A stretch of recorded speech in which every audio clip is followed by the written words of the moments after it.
Hello, ladies and gentlemen, and welcome to part 3? No, part 4. Part 4 of painting the Age of Sigmar Nighthaunt Black Coach.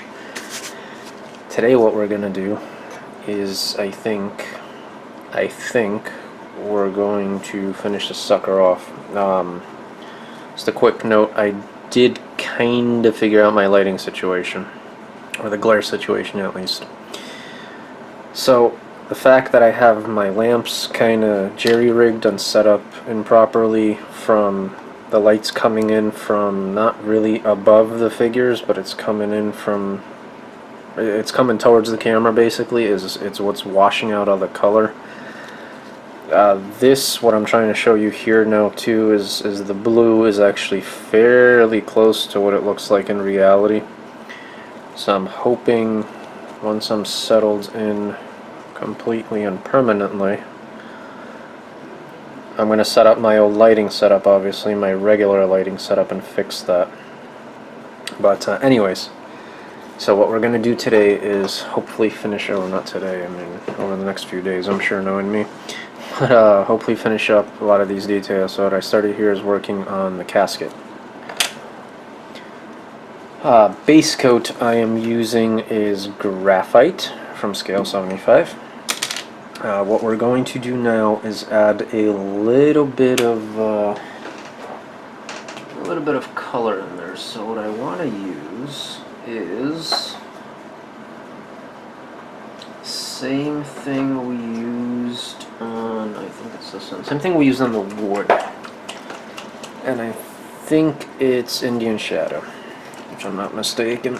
And we're just kind of going to lightly wash it into all the cracks and crevices on the stone casket to kind of, this is a little much here actually, but kind of break up the monotony. But yeah, I'm actually. So the reason I started looking into the lighting and everything is, once I'm done filming the videos, this wasn't mixed up very well, so it's kind of, it'll do for a wash. Once I'm done filming the videos, I'll go over and watch them, and then I compare. The blue in reality is a lot more vibrant than it's coming out on camera, so that's what got me worried. So I started screwing around, and maybe said to myself, maybe it's the settings. So on and so forth. But then I kind of came to realization that it's just the lighting, the way the lighting's set up, and it's not ideal. And so again, that's something I'm going to have to work on for, obviously not in this series anymore, or not for this series anymore, but I think over the next few weeks at least, I'm going to get myself hopefully permanently set up, and so I don't have these lighting issues anymore. So those of you who have been waiting for me to eventually finish the Magnus the Red, I do have good news for you. Once I'm done with this project, I'll be hopping back on him, because I have a buyer lined up for him once he's done, and so it would be beneficial to myself and my wallet to get him finished sooner than later. So he's going to be next up. Once I'm done with the black coach. Also, those of you interested, I'm also playing around with the idea of doing some streaming events, during the weekend or on a Saturday or something, do like an all-day stream. And I've also been contemplating of doing that with model kits. So I might end up picking up like a cheap, Tamiya kit or something or other, because my airbrush is another thing that I'm hoping to set up sooner than later, so I can get back into models, into assembling and painting models, because I know a lot of you guys also enjoy watching that. And To be honest with you, I miss it too, because obviously I enjoyed doing it. And so I've been fiending a good model, so I figured getting set up for that sooner than later probably not be a bad idea. So I might just once the Magnus thread is done, I'm going to end up doing my next project is going to be a model kit, whatever I decide it is. But anyways, going back to the stream discussion, I'm sorry if this segment's dragging on long, but I did want to run this idea by you guys and let me know what you think. Going to the stream thing, I'm thinking it's more than likely going to end up being Twitch, obviously. But yeah, it would probably be the format of, me doing it every Saturday for, or every so often, maybe every other week, on a Saturday for, a good 12 hours, just kind of run projects that I can finish in those 12 hours, kind of start to finish, really start to finish at that point. And so yeah, whether it be a model kit one day, a simple model kit obviously, or a fairly simple figure that I can get through in 12 hours, or attempt to get through in 12 hours at least.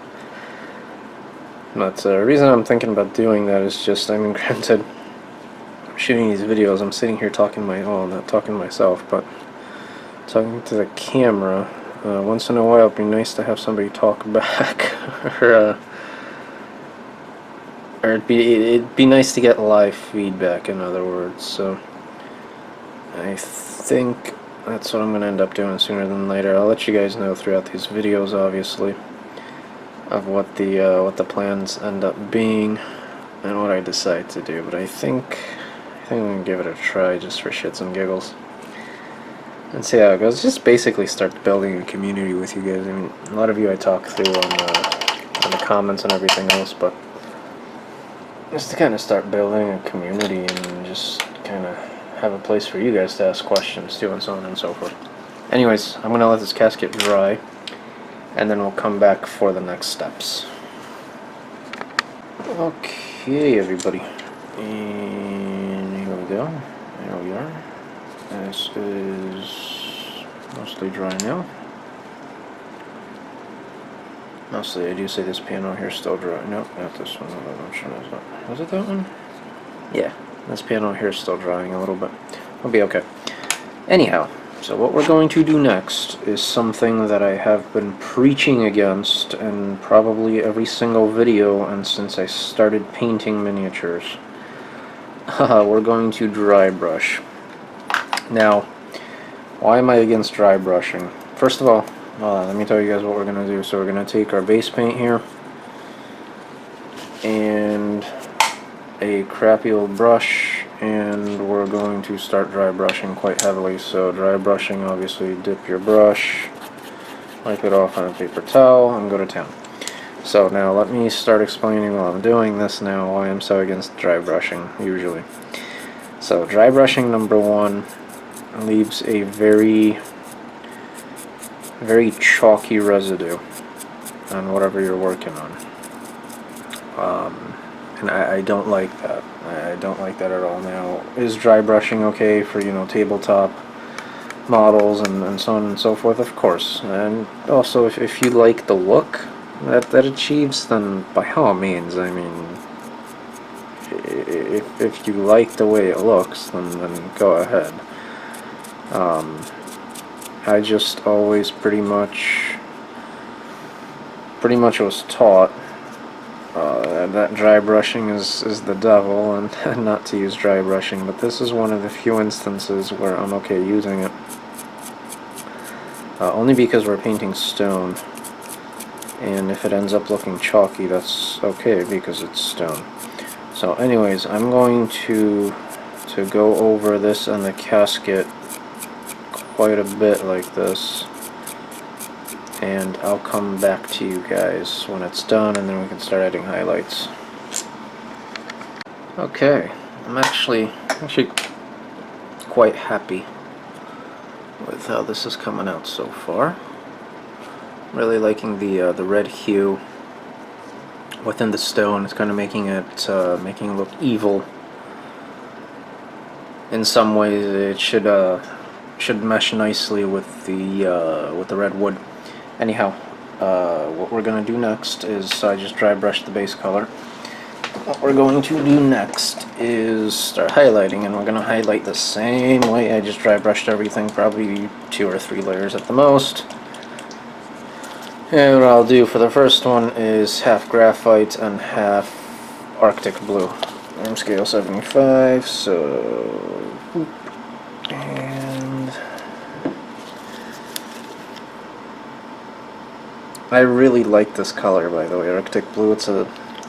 Obviously it's a bluish gray, it's a light bluish gray. I really like how this comes out, how this color looks. I use it on quite a few highlights. My Black Templar Primaris Marines, I was using this to highlight it at one point.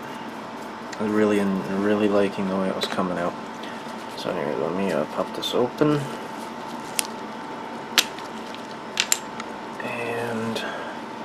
And this time, basically every highlight, we're basically not pressing as hard as we were the previous one, if that makes sense. But we're still kind of going over the entire casket here, the entire model. And again, you know, with dry brushing, I'm not worried about this coming out chalky. It's a slab of stone essentially. What this is supposed to be, so I'm not too worried about it coming out chalky or anything of that sort. So basically what I'm going to do is a 50-50 mix of graphite and Arctic blue, and then I'll do the final Arctic blue one, and then I'll come back to you guys and show you what it looks like. Alright guys, casket is done. Sarcophagus casket, whatever you want to call it. I guess it's more of a sarcophagus since it's stone, huh? Pretty happy with how it came out. It's about 20 minutes worth of work, and it came out pretty nice. I like the colors I used. The red complements nicely with the stone on here. So overall, I'm pleased with how this came out. And next up, let's do the vampire inside. And we're back with the base coat done on the wrap or cloth or whatever you want to call it on the vampire. What I used is Iroko from Scale Color, and what I'm going to use for highlights is Mojave White. But before then, we're going to give it a wash of some strong tone from Army Painter. Yeah, Army Painter. So let's dab some on. And again, nothing too heavy, just enough to get into the cracks and crannies and nooks and crevasses and such. But yeah, I think I somewhat figured out my lighting situation, at least for the time being, is keeping the subject matter by the in front of the wet palette. I think it saturates the colors or balances out the colors somehow. That what you guys are seeing is a much truer representation. There's not that washout, that white washout, especially on the lighter colors. I think what I might do over the weekend is play around with a white background. It's going to be a little while before I get my lighting set up to where I need it to be. Probably is, at least. And so I think a temporary fix might be a change in the background, although I'll see how I'm doing comfort level wise with just doing it this way and over the wet palette. I mean, the segments I film are short anyways, so I might just continue doing this instead. Once I start filming the Magnus videos again, that might prove to be a little challenging, but cross that bridge when I get there. Anyways, I'm going to let this dry and we'll come back for the highlights. And so what I'm going to do now is go over with the base color and start highlighting. What I don't want to do is spend a lot of time on this section. There's a lot of other details that I want to fit into this video, including just basically finishing this model up, and I don't want to make it too long. So small stuff like this I'm going to do off camera and then come back to you guys with the end result. But it's just basically going to be, you know, just regular highlighting. I don't know how far I'll bring this up. So the problem is you can't really, I mean, you can see this guy once it's closed up, just not very well. So I think I'm going to use maybe 3 or 4 layers of highlights, and I'll see how it looks. So I'll come back to you guys when it's done. As I said, I don't want to waste too much time on this, just because it's, you know, it's simple stuff at this point. So let me get this done and I'll come back. And we're back once again. Make sure I grab the right thing. So I went a lot further than just the cloth on here. I actually did a lot over the last couple of days, and yes, it's been a couple of days. Let me, first of all, I'm keeping this here for a reason, just to show you guys all the paints I used off camera. What I decided to do is do a lot of the little details off camera, just because this video was already long enough as it is because of my babbling. I didn't want to make it too much longer or actually bore you guys with some of the less fun stuff. So let's see. So this is where we're at with let's see, the lights washed out again. Hold on a second. I've also been playing around with my lighting, repositioning lamps more so than anything else, and that's not helping. So let me bring this guy back. See if this makes it. There we go. Repositioning my lighting seems to be doing a little bit. So anyways, let me talk you guys through what I did here real quick, as well as what paints I used, and then we'll get back to the actual on-camera painting. So the cloth is done, like you saw me do in the last episode. Now what I started doing is base coating what's going to be the metallic parts using, what is this, anthracite gray. What we're going to do is shade it with black, and highlights are going to be Arctic blue and white, obviously. So what I was trying to do is make sure that this doesn't blend too much in with the stone. I think we're gonna be okay from the looks of it, at least, but we'll see. So what I did was I forgot to do all the gravestones on the base. Oh wow, that blue actually looks very close to what it's like in reality. So you know what, I'm liking this new, it's not a new setup, it's just a little different for filming, so I'm liking this. Anyways, this is what the blue looks like, closer to what the blue looks like in real life, so hopefully you guys can see that. Anyhow, I did the gravestones the same way I did the casket, and I just realized that I forgot to do the roses around this grave here, so I'm gonna have to go back and do that off camera as well. Again, I don't want to waste time doing the little details, that's simple enough. Anyhow, I did the grave the same way. Again, more base coat for all the metal parts. I'm trying to stay away from gold too much on this, just because I don't feel like this would have too much gold on it. I did the rider's whip. Oh, I also did all the harnesses on the horses here. So all the harnesses and the whip was done using walnut with a wash of strong tone, and then I did a couple of highlights mixing in Mojave white.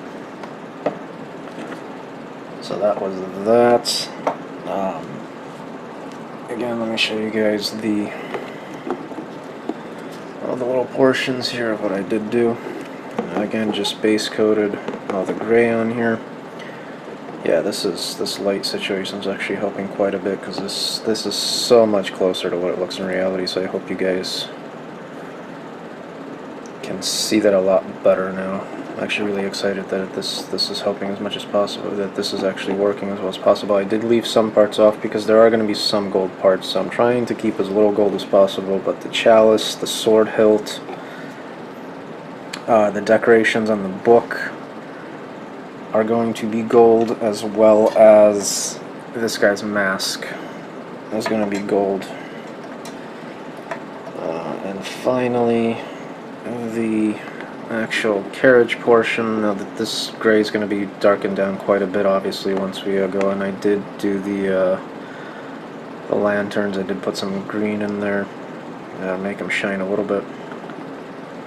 But yeah, this is where I stand. So what I'm going to do off camera now is quickly clear off my my wet palette here, put some new wax paper on here, put some of these paints away I've been saving to show you guys, and then we're going to get to painting the NMM, the non-metallic metals, starting with the silver, and then move on to the gold. So we're getting there, but we're not quite there yet. So I just thought about this. I'm like, well, I'm pretty close to finishing this, but there's a lot of non-metallic on this, so it's probably going to take me quite a while. Anyways, first things first, I did add some color to the grave here. I did the vines and the roses. I went with an off-violet kind of color, kind of look, just to make it pop, as I like to say. Now let's get going on the NMM steel, and I'm sorry I'm going to shake you guys here. I actually have to get another glove out of my drawer here for my other hand, just in case I poke the model. I don't want to get it oily or dirty or anything like that. So let's get started, and I think I'm going to use this guy as a showpiece here. So first things first, everything got base coated with anthracite gray. So let's start with that. Now I am going to go heavy on the highlights just to bring the contrast up as much as possible, as quickly as possible, and then we'll go over with glazes to shade it down. So second of all is Arctic Blue, which we're going to do about 50-50 on here. I think again that's going to look very stark starting out, but again the goal is to go as quickly as possible, because to be completely honest with you guys, I'd like to be done with this weekend, and or sooner than later. I'm close to the finish line, but I'm not there yet, so I'm kind of trying to push myself over it. I'm going to take the rest of the evening off tonight being Saturday night, but I really want to push myself to finish this as quickly as possible. So let's get going, mix this up. And I mean, I'm not really gonna go talking too much theory here. It's you know, basically just making it pop, bringing up the contrast as much as possible, and making it pop as much as possible in the right spots. So laying down your highlights, you know, in the brightest areas, or where there would be the brightest areas, where the most reflective areas, I guess, for lack of a better word. And as I said, this is going to be very, very stark at first, but that's okay. That's what I'm going for. Only because I'll go through it later with we'll go through it later with some darker colors to bring it down a bit, to shade it down. So anyways, I'm going to go over the whole model, and then we'll come back for the next layer. Alright, ladies and gentlemen, so a couple of things I'm doing here is, number one, I'm trying to isolate my background back here to do the lighting a little better. Hopefully the lighting results in a little better. Anyhow, what I did was I got the first layer of the gray onto the base coat. Obviously, I'm going to cut the video here only because it's so long already. I didn't realize how long we went, so there is going to be another part to this, but to give you guys a closer look, it's just roughly sketched out at this point as far as the NMM goes, and then we'll continue in the next video. Also, as I said, I think I figured out the lighting a little bit, at least, to give you guys a better idea of what this actually looks like in reality. I'm not going to spin it. Oh, maybe it'll let me see. It lets me without falling apart, because I also didn't really put it together too much, just enough for it to hold together. Anyhow, I am going to cut it here. I don't want to ramble on too much. Next time around we'll continue the silver, and this will obviously be darkened down quite a bit, and then we'll do the gold, and then finish up touching up all the details, and then the basing. So I think the next video is going to be the last one, but I just didn't want to make this one too long. So I hope you guys enjoyed. If you did, let me know. If you didn't, let me know. Thank you very much again for all your comments, all your interest, all the feedback I've been receiving has been awesome. So I really do appreciate that. Again, feel free to subscribe if you're not already. And yeah, until next time, thanks guys.